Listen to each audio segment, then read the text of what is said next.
You always dream the same dream? If it is a dream, yes. And who is the person? I don't know. You don't think it's really a dream? No. I think it's a premonition.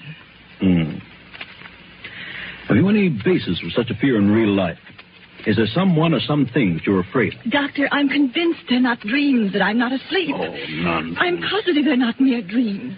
Well, I think it's all due to your run-down condition.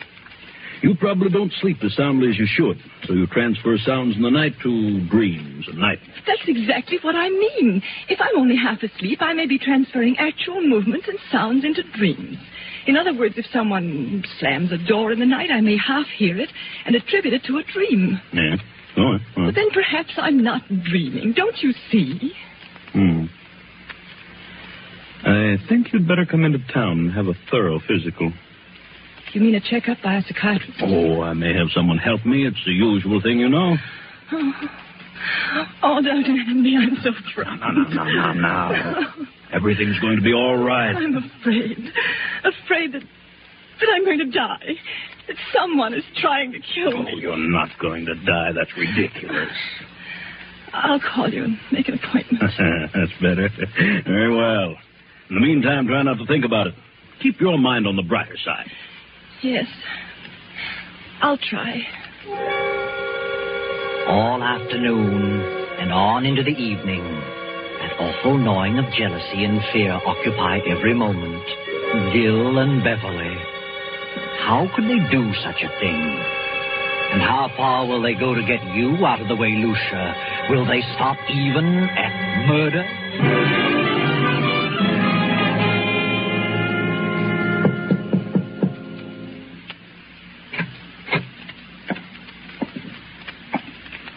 Are you asleep, Lucia? No, I'm not asleep. How are you feeling? I seem to have developed a headache. Have you eaten anything today? No, I didn't care for anything. Well, this will help you. Better take a dose now. I'll measure it for you. What is it? Why, it's the tonic. Did Dr. Hanby prescribe it? Oh, yes. Yes, he did. Where's Beverly? Down in the library. Did you buy the horse? Yes, Beverly thought she was a fine animal. I didn't know Beverly knew so much about horses. She's a horsewoman after my own heart. Is she? Rides like the wind, too. She had intended to go home tomorrow. Is she staying on? She's got to. I wouldn't think of her leaving now. Why not? Well, for one thing, she's going to train the horse. And what else? Why, nothing else. Hey, here, take this. It's a little bitter, but you'll get used to it. Gil. Go ahead. It won't hurt you. I don't want it. And why not? It has poison in it. Well, I suppose it does have a little, yes. But only enough to act as a tonic. I don't want it. I won't take it. Are you going to act like a child? Take it and quit arguing. I won't. Take it. Swallow it down. I can't take it. You're impossible, Lucy. I'm afraid. You need this medicine, but you're so confoundedly stubborn you'd rather sit around and mope all day. Very well, there it is. You can take it or not. I'm disgusted trying to help you pull out of this. Good night. No. Wait, Gil. I'll take it. I don't care whether you do or not. There. I've taken it. Terribly bitter. Well, that's more like it. Now take another dose around 11. Gil, where's Mrs. Benson? Why, I told her she could have the night off. But she might like to spend the evening in town. You let her off? Yes, she's been sticking pretty close lately. Yes, she has. Good night. Good night, Lucia.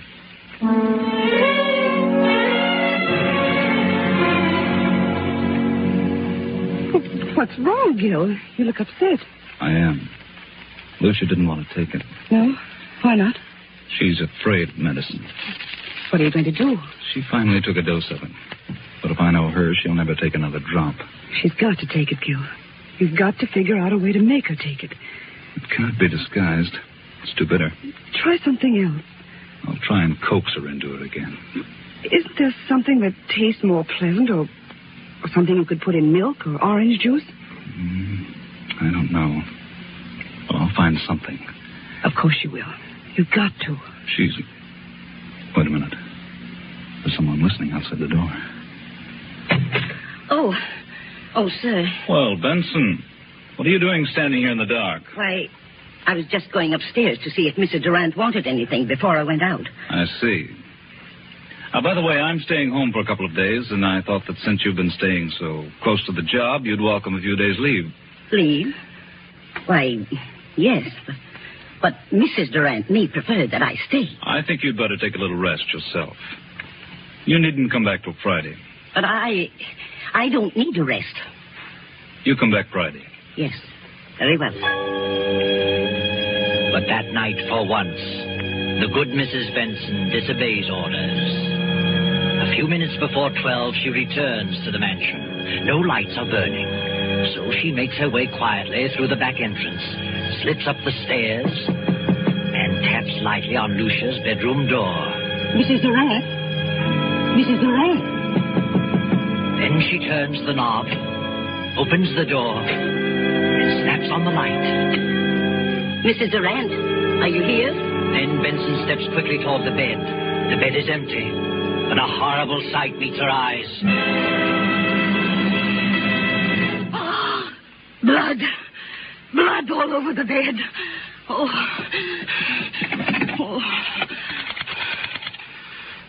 Get me the police department. All right, Mrs. Benson. Now, just calm down and tell us what happened this evening. Well, earlier in the evening, Mr. Durant told me that I could have the night off since I'd been staying close to Mrs. Durant for some time. And then later he said he decided to let me off until Friday. I didn't want to go, but he insisted. Was there anyone else in the house? Yes, Mrs. Durant's half-sister, Beverly. Did you leave the house? Yes, but I sneaked up the back stairs and told Mrs. Durant I'd be back about midnight. If you had till Friday, why did you come back at midnight? Because we were both frightened. Of what? Well, Mrs. Durant had been having premonitions that someone was trying to kill her. Who was trying to kill her? She didn't know, but she was terribly frightened. Is that all? No. Her husband tried to get her to take some medicine he had brought home. She refused, and he got angry. How do you know he was angry? I heard him talking about it to Beverly. They were in the library. And he told Beverly that Lucia was stubborn. Beverly said that he'd have to think of some other way. Did Mrs. Durant suspect her husband and Beverly of trying to do away with her? Yes. Yes, she did. She was convinced that Mr. Durant and Beverly were in love and wanted her out of the way. I see. Well, so you came back tonight because you anticipated that something was going to happen. Yes. The house was dark, so I came up the back stairs, knocked on her door. When I got no answer, I came in, turned on the lights, saw she was gone, and then I saw the bed all covered with blood. She wouldn't take the poison, so they did it another way. That's what they planned in the library. Where are they now? Any idea? Well, they didn't expect me back tonight, so they're probably gone to dispose of the body, intending to come back here and clean the place up later. I see. Anybody else know about Mrs. Durant's fears? Yes, she talked to Dr. Handy. I called him right after phoning the police and told him about it. He knows. Dr. Handy, Captain Drake. What in the world is the meaning of this? From all indications, Mrs. Durant has been murdered and the body disposed of. Doctor, I understand Mrs. Durant told you that she was afraid that something was going to happen to her, that she was going to die. Who told you that? Mrs. Benson here. I see. Well, she did call me in this morning. She'd been having strange dreams. Premonitions, she called them. I called them hallucinations. Who do you think it was? Well, she couldn't tell whether it was a man or a woman, but someone was always approaching her bed with outstretched arms, trying to choke her.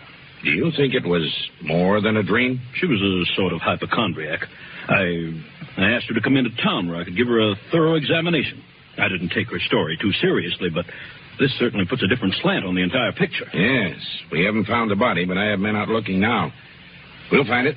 Here's Mr. Durant and his sister-in-law. They found them about half a mile down the beach. Oh, how are you, Durant? What in the world goes on here? What's wrong, Doctor? Take a look at that bed. Good Lord. What happened? Lucia. Where is she? We thought you might enlighten us on that point. What do you mean? Where is she? Is Lucia dead? Oh, Gil, What happened? We think your wife has been murdered. Murdered? But what are you doing here, Mrs. Benson? I thought you were gone till Friday. Why did you tell her to go until Friday? I thought she needed a rest.